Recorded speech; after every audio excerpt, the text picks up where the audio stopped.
What's good? Now let's talk about it. It's your boy Carcino here, and this is going to be a series that highlight pretty much the history of Drake. How do we get here with Drake? Well, it's a long haul. As we go into this, I was doing one video, and I was like, man, this. I started to discover new things. I said, this might have to be a series because I want people to get the full gist of this deep dive that I've done into Drake's past before he was even thought of. And going back to see the traits and to put together the pieces. And buddy, what I was able to find out was incredible. So it's been a incredible few days. And the new information I got kind of pushed a lot of stuff back because I wanted to make sure it was done correctly. Now, let's go back to the furthest I could go back to get information is Israel Sher.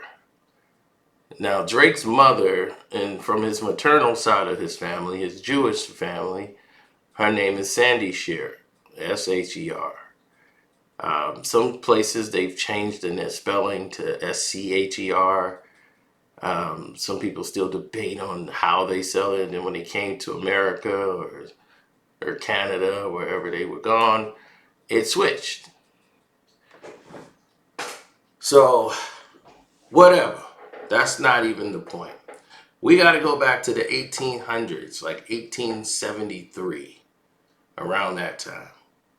Now, around 1873, there was a different situation altogether that was transpiring. Israel and his wife, Ethel, they were pretty much, and these are Drake's great grandparents. They were in Lithuania. They migrated over from their Lithuanian areas to move to another part of town due to the fact that they didn't have the resources because food and everything was scarce during those times, right? So when you have a problem where food is of course that's a top commodity source, but when you don't have that for yourself, it becomes a bigger problem for you. And they decided that it would be best if they were to, started to move forward. And as they move forward, they moved to a new land and town. Now, Israel was a jack of all trades. Mostly him and his wife and everybody else did the same thing. He was a carpenter and a tailor. His wife was a tailor also. They mend things, and back then, you had to be able to perform your goods and services and needs for the people. So everybody wants to bother me now.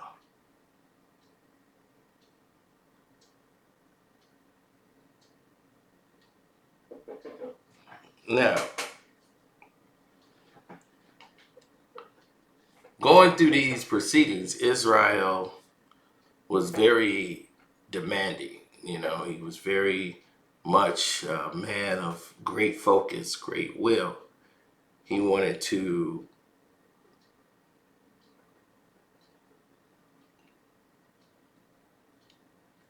provide greatly for his children. So when he came about and he was doing the things he was doing, him and Ethel, whose name was Brody, they basically grew up together. And when she came from Austria, and they ended up meeting in Lithuania, it became a much different situation, you know, because they started from Austria, went to like Lithuania, and ended up settling in the Russian Empire. Was all one unit at the time. It was a big Soviet Union. So the Russian Empire, all of this was pretty much together. Like, so what's called Latvia now, which is Riga, that's where they end up settling. But they traveled from these areas, so they knew each other from Austria. They end up having, it's listed that they had 5 children. But we're going to get to that because that's where it gets tricky. You see, their oldest child that they had was in 1891, which was David. David was the oldest. Then there was Bella. Then they say it was Abraham, Lillian, and then Samuel. But this is incorrect.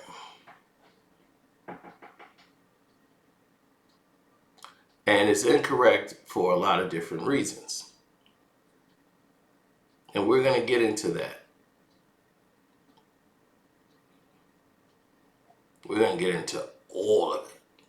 Because Morris, at that time, he came in 1894.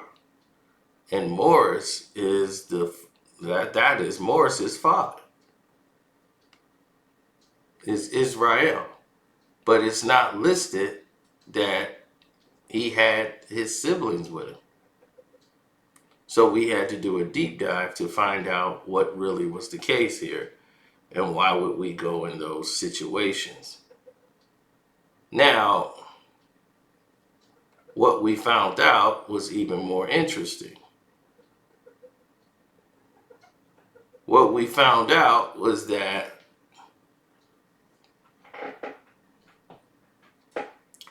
these situations that was put into place back then, family members, a lot of them lived together. And if somebody was to perish or die, the children would be adopted by the family members and mostly be called a son and won't be declared cousin, or sometimes they were cousin if they didn't live in the same house.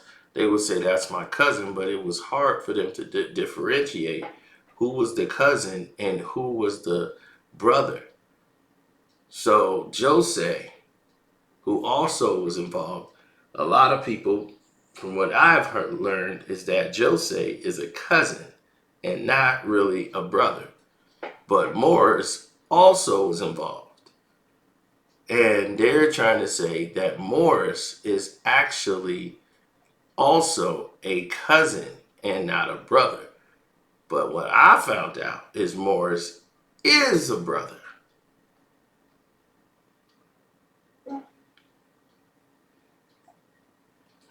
And he was the second born.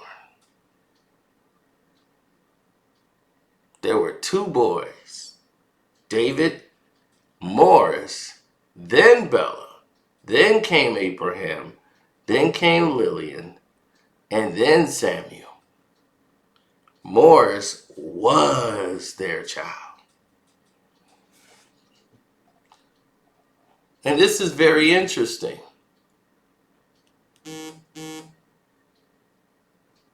Because Morris was the one that all of his records was basically pretty much gone, forgotten about, and it was very interesting what happened with Morris.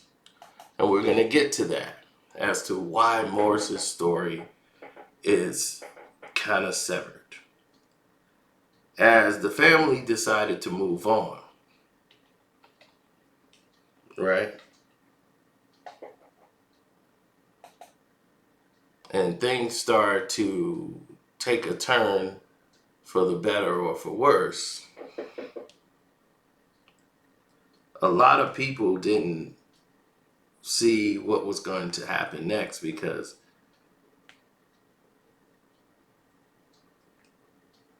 people were people were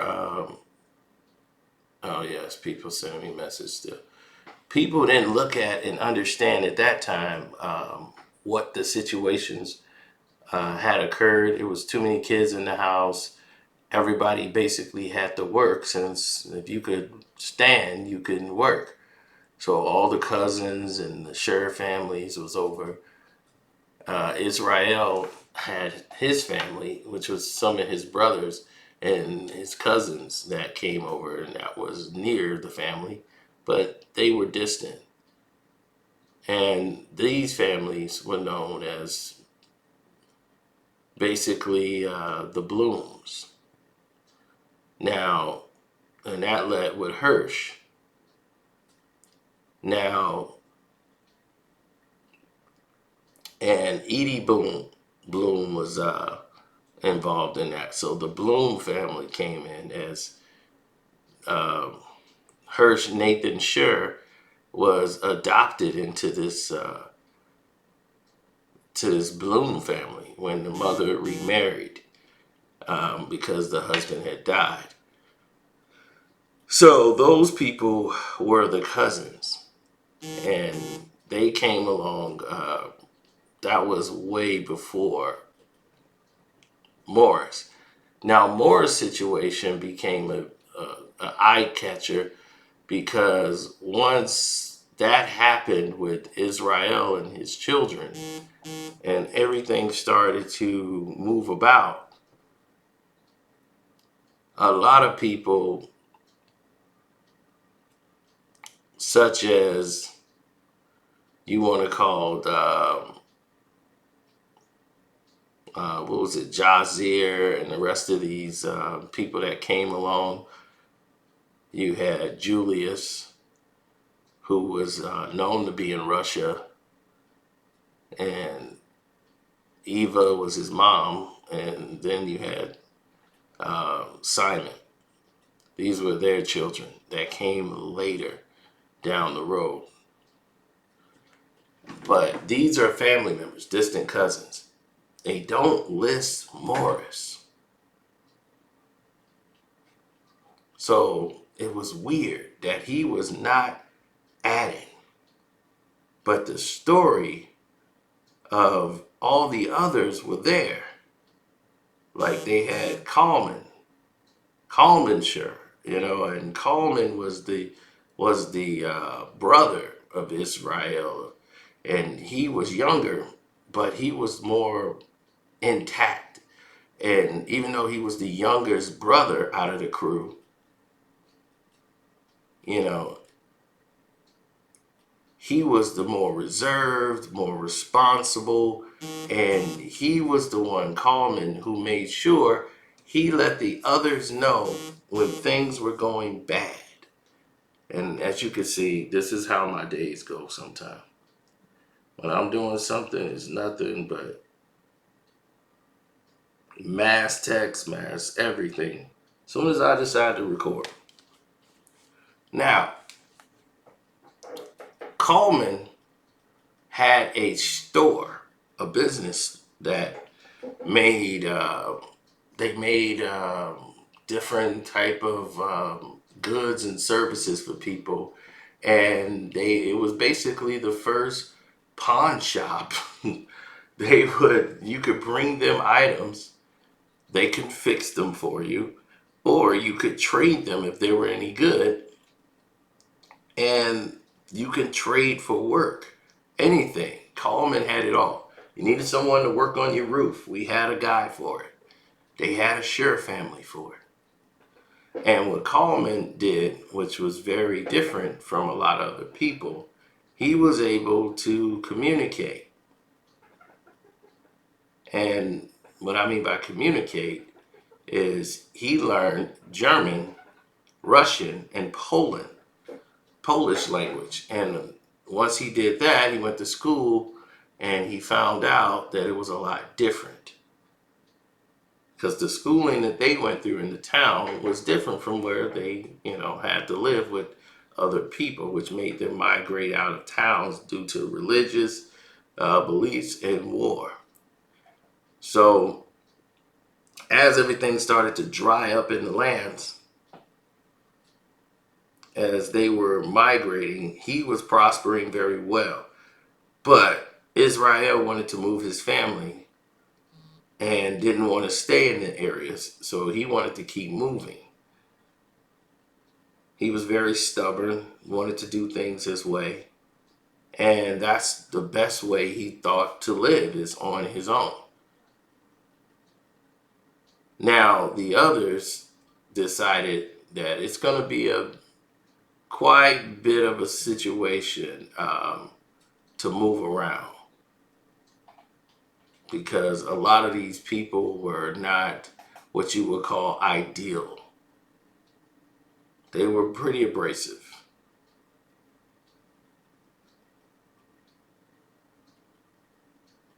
Yes, they were very abrasive. So the nations got a little, beside themselves. And once it went to an extreme of fighting for food sources and territories, people started to move in a different way.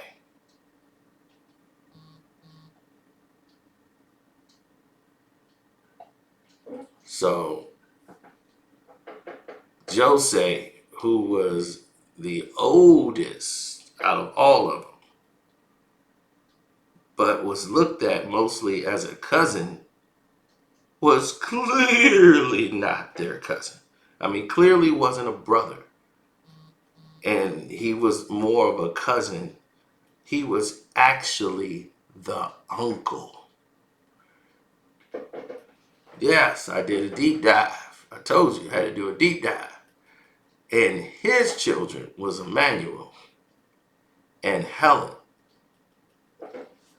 And Helen and Emmanuel decided to give the food and shelter to his brother, who was Israel. So Jose was their uncle, not the cousin and not the brother. He's the one that provided the shelter for them to travel and say, hey, come here to, I got you, like basically come to Lithuania and I got you. So that's when he left. And their rich cousin decided to stay behind.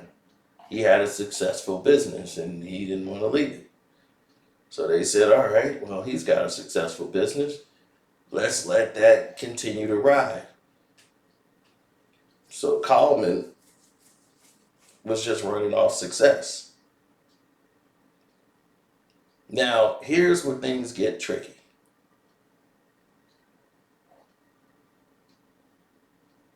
In Lithuania,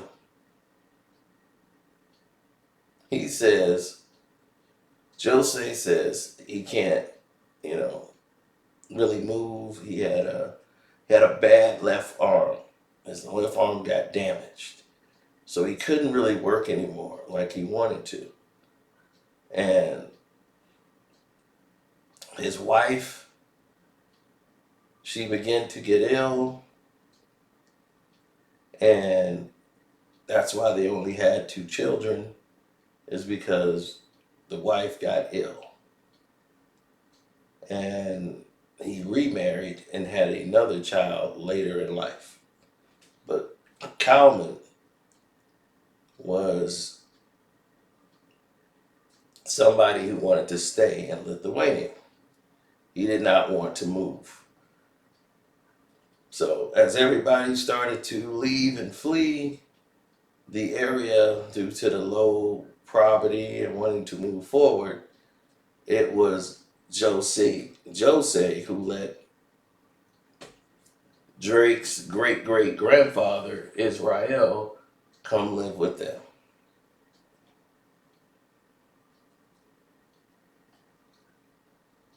Now, all of these people who came to be,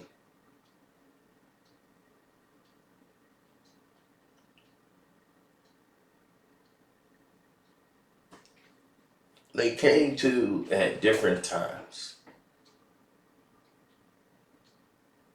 Now, depending on who you talk to, you're going to see a lot of things don't make sense. A lot of things came and went at different times. Depending on who you find or who you talk to, a lot of people would say Morris was not the son, he was actually a brother of Israel.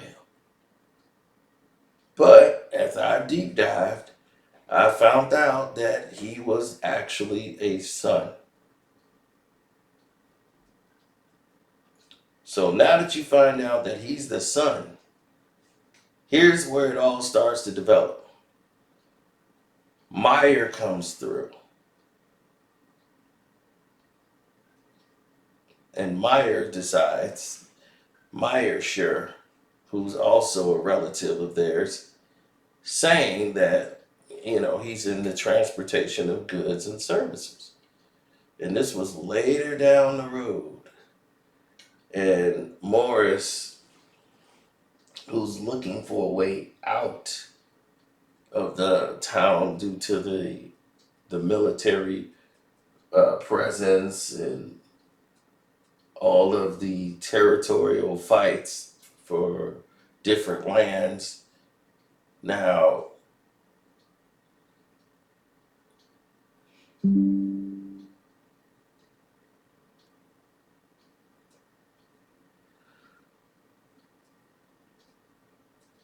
when we start thinking about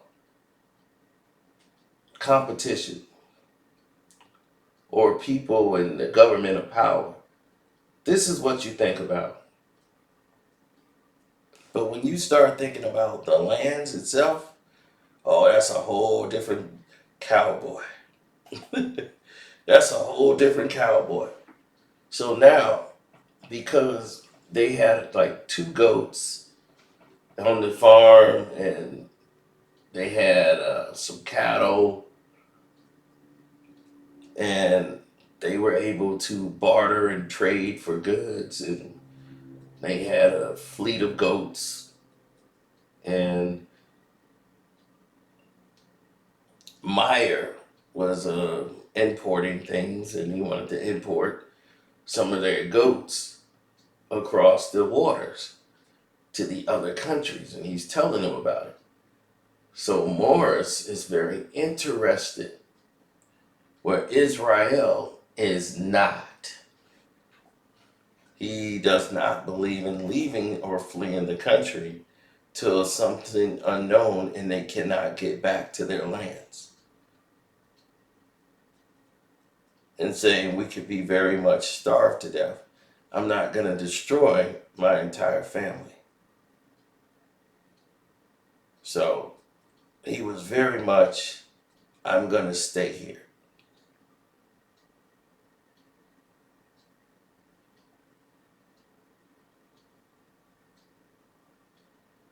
Now,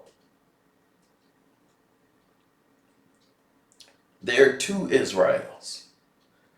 The other Israel is from Russia, and he stayed there. And the other ones that's related to Drake that came from Austria. That's different. That's the one with Bella and everyone else. The other Israel, he had a son, Simon, and had a daughter named Eva. So they stayed in Russia. They didn't leave. But it's 2 of them. They're not the same people. They're actually different. They went into 2 different areas. Now, during this time, the trading had opened up because people were coming back from different areas, from mostly different like trading ports, from Madagascar to Miami to Canada, and most people just migrated north. As the lands got dry, it was harsh winters, and people decided they had to move closer and closer to the city so that they can get support. But they would get taxed by the Russian Empire. They would take what they want. Some places it got very violent. Most people lost their lives and they had to flee. So now Israel is an ailing father who doesn't want to leave and stuck in his ways and doesn't want anything to change. His sons are right there by his side, rooting him on to go, right? So Moses is there. Morris is there. And Bella and all the rest of them, they're like, I can't, I don't know how to not do this. So we're going to have to make a decision. We're going to have to make a move. We're going to have to go. So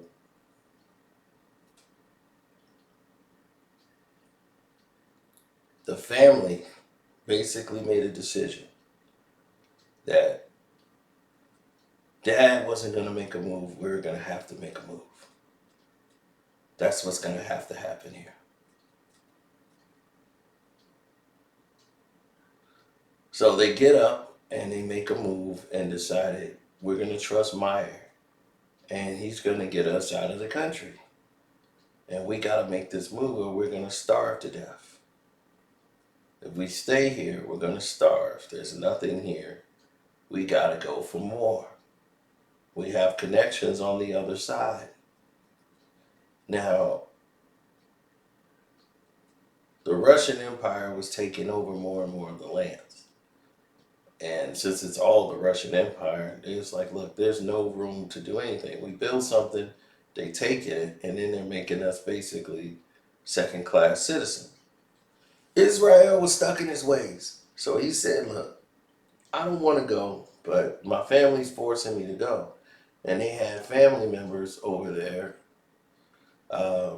The actual side of the mother, which is Ethel, she's married to Israel. So her family is Brody. They're the Brody family. So Ethel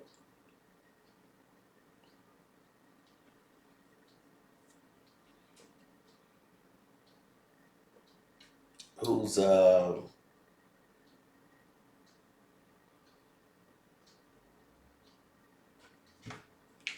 that is Drake's great great grandmother, and his great great great grandfather on his um, that's his great great great grandmother. Her side of the family, her father was Abraham David. He was born in 1830, and her mother, who was Yetta, was born in 1838.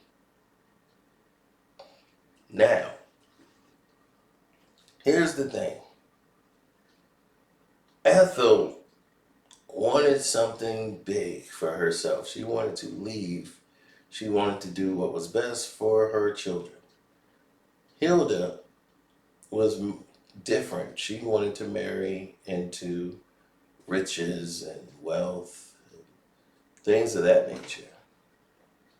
So she married a singer. So she wanted her big sister to be at her wedding. She was her bridesmaid.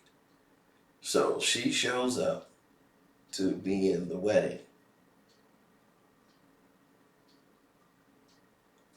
And as they showed up in their top hats The Brody Singer union was made, as Harry Singer was a wealthy businessman in the late 1800s. And that's about all we knew about old Harry. Now, so Drake's great great great auntie married a man for money. That's what Hilda did. She was the younger sister. She wanted to get to the money, so she got to the bag. She married for that money.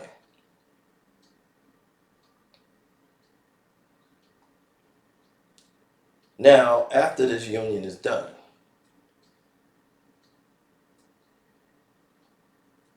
everybody is pretty much living together. As I told you, it's a big family back then. So now the singers and all of these people are moving together. They now have acquired some money to help the rest of the family move. So Joseph Brody,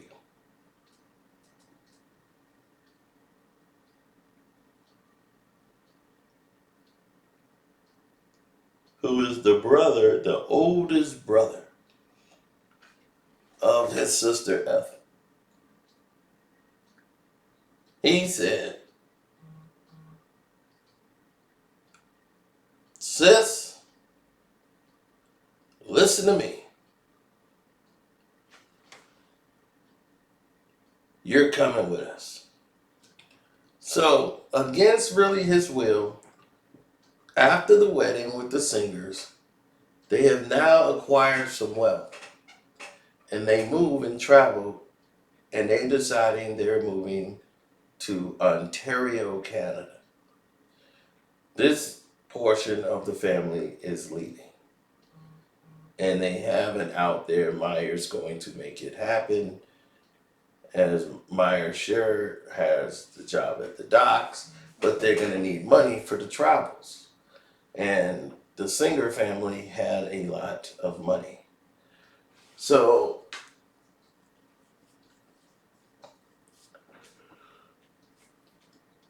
at the same time, all of the family members all together, meaning her side of the family and his side of the family.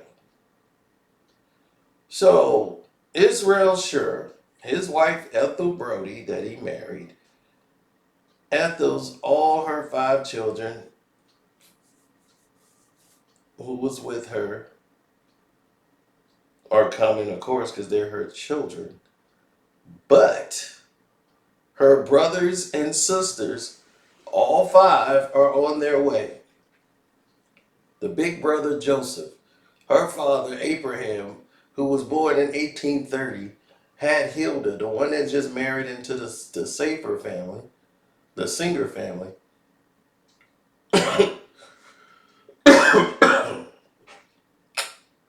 was born in 1888. That would make him 58 years old when he had his baby girl.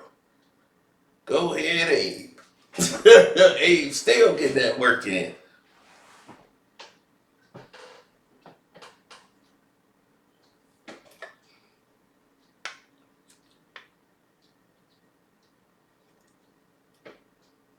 Now, figuring how this whole thing works and how it all moves, there are a lot of moving parts here because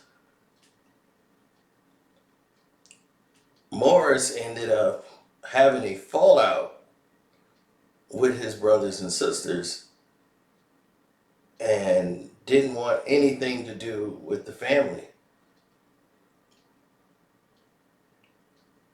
Once they got to Canada, he had a big falling out from the moment that he was coming over and everything else. He was not a happy person.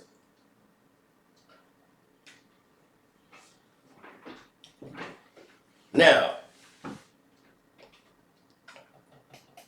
they had goods and services all together. Their cousins went to Cape Town, South Africa, And in Cape Town, South Africa, they had just gotten their independence based on the facts of, well, let's just put it this way. They were into a more darker side. So Morris, who was very much independent thinking from the rest of his family, he was more of the mischief person out of the bunch. Morris didn't think like the rest of them. So he automatically started to assume he was better. And when you start having that scenario go for yourself, that's when the problems start to come in. And once you start thinking you're better, then everything starts to fade away.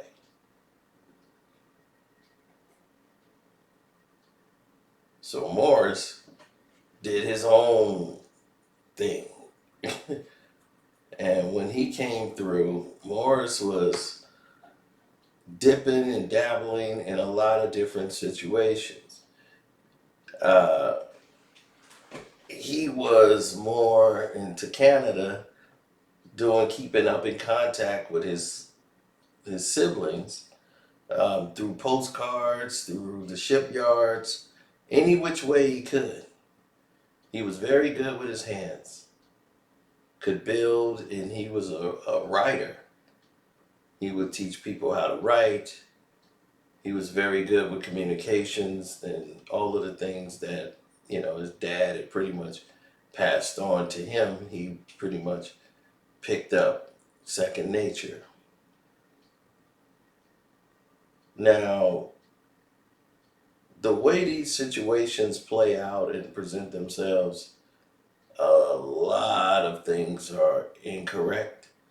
A lot of things are not, ideal in certain scenarios. And once you start to see how things don't really line up, then you'll start to see where, there could be more of a problem. Sher was basically a con man. He wasn't really a con man. He was just a guy who saw business in a different way. He would mark up prices of food, fruits, and goods and services. He would um, just import, export, whatever he wanted. He was just all over the place. There was no pleasing a guy like that. He was unique at what he could do. And when you start looking at his cousins who were traveling the world, Morris decided to get involved in the trading of goods and services with his cousins that went and moved to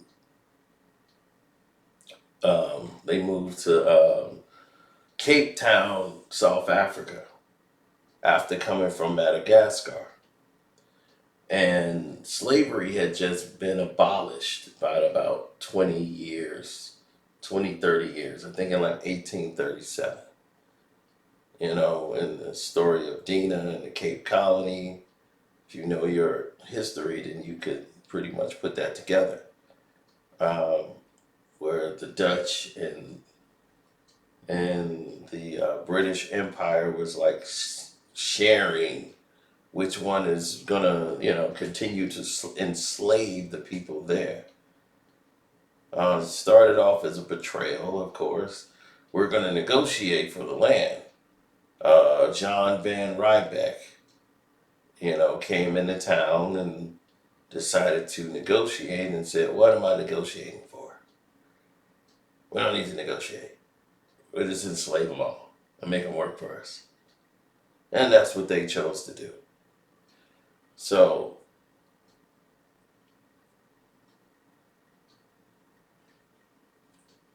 the slavery, even though the Dutch was involved, they did not have significant, labor power for the ships back then.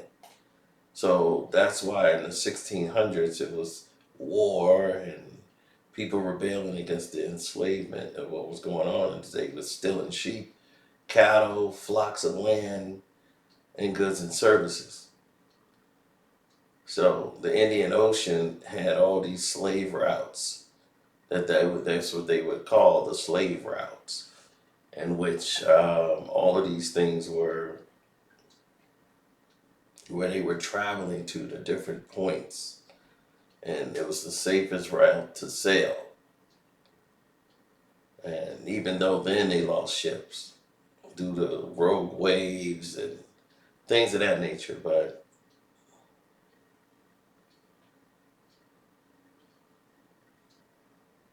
yeah, it was a mess back then. Um,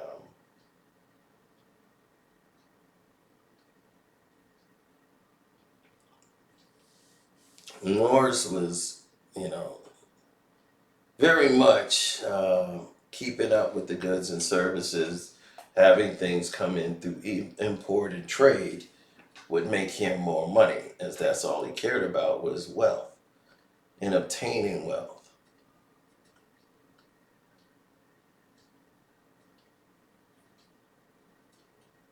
So, as his other brothers and sisters, did their things and lived their lives through marriage, he rarely kept in contact with any of them. They were all in Canada. He went to the funeral of his father and mother, but other than that, he just really didn't care. Morris was all about himself. So, as Morris kept in contact with his family members on the other side, some of his cousins, they stayed and went more up into Poland and wanted to go further north to get away from Russia, thinking this would save them from the Russian government, and chose not to go the Canada route and the South African route. Now, the reason why South Africa was so promising is because they were the place that had the best herbs and spices. All the herbs and spices in Indonesia were the best in the world. So they had to get the good rice. They had to get good grain, go to Madagascar, pick it up, those Cape Town, and bring back those herbs and spices, because in Europe it was coming very harsh in the conditions. They couldn't grow them because they didn't have the weather condition to grow some of those herbs and spices. So they had to do trades. So then slavery became their way instead of trade. So now slavery is abolished, they got to trade for goods and services. So with the money they had Morris's cousins, who was in South Africa, who he kept in contact with, just happened to be some people that were running things and was in charge. His cousin Alex, Alexander Sher. Alexander came over, and Alexander was in South Africa setting up. And he realized what would be his calling was he was a very shrewd man, very shrewd, very curt businessman in Cape Town, Africa. He started a store, and he learned from his father, who was Phil. And he was like, "Father." And what was crazy is that he named his son Phil, and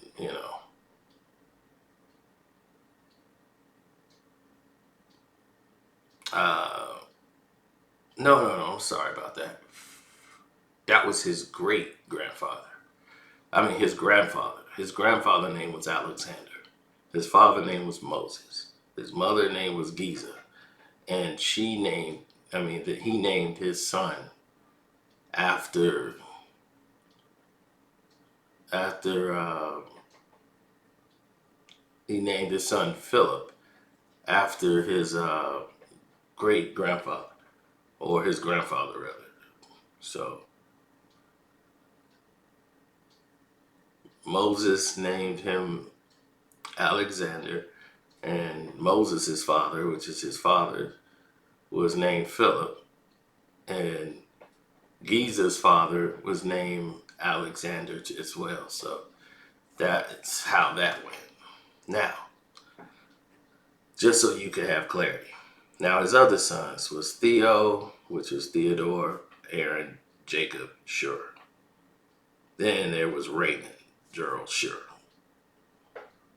So all of these cousins are the ones that was running things in South Africa. They had a store, they had all kind of goods in the town. So everything was going through them because they had the money.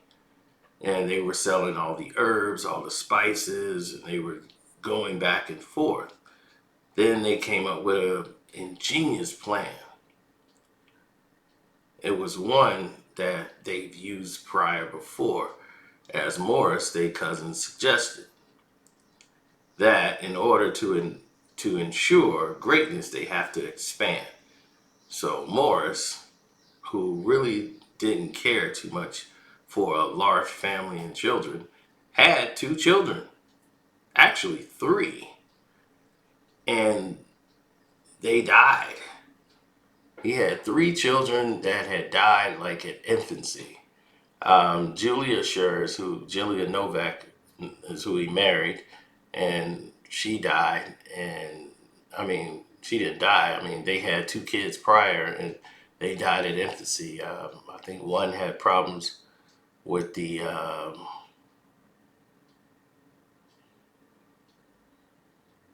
had a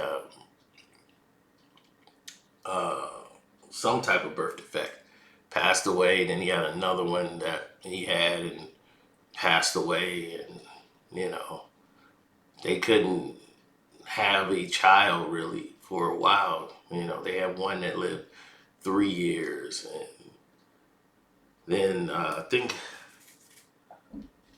was her name. Gosh, I can't remember her name. Sorry about that, y'all. I had it written down somewhere,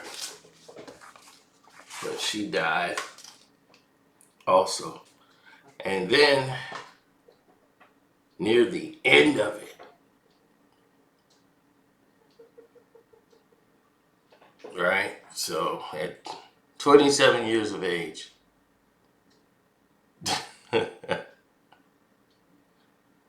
he finally has a child that survived named Reuben Sher. Now, Reuben, his only son, he's teaching all of his ways to.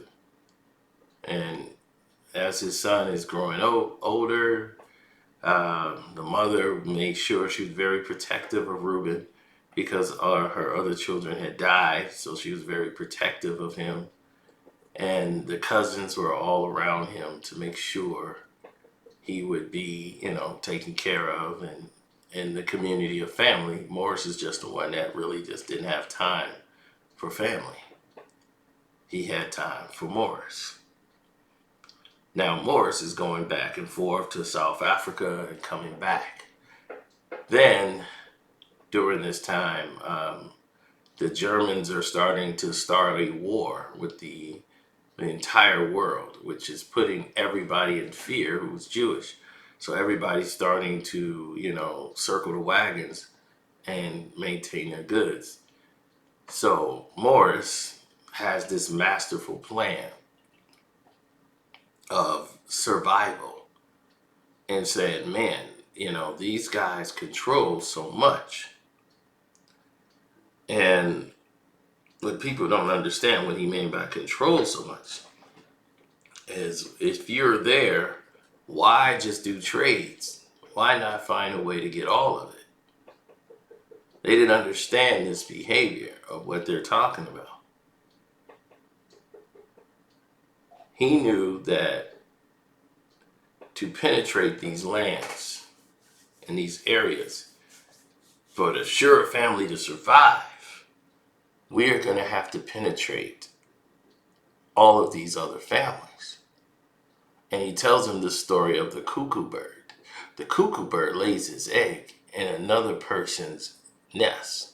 And then when the bird hatches, it ends up devouring all the other birds, all the other babies that's around it. So that was what the plan was, to get to the riches and where they wanted to go over as far as Pakistan. He's telling all of his other family members, this is what we need to do to penetrate that country. And we're going to go into that because that's exactly what started to happen. You had some of the Sher family members who married South African women and had children, and now they have the Sher name and they have rights to some of the ownership that's there. So we're going to start going into this, what is called a colonization. And it was in full effect. And Hitler started to get involved into the wiping out of the Jewish people. And we're going to get into a lot of this, and this is leading all up to Drake. So I know this is long, it's drawn out, but it's for a reason. So it's not just doing it to be doing it. This is so you can have full transparency as to what is going on here with the mental, the psyche, all of it. Some people appreciate it, some won't. But this is the end of part 1. I'm out.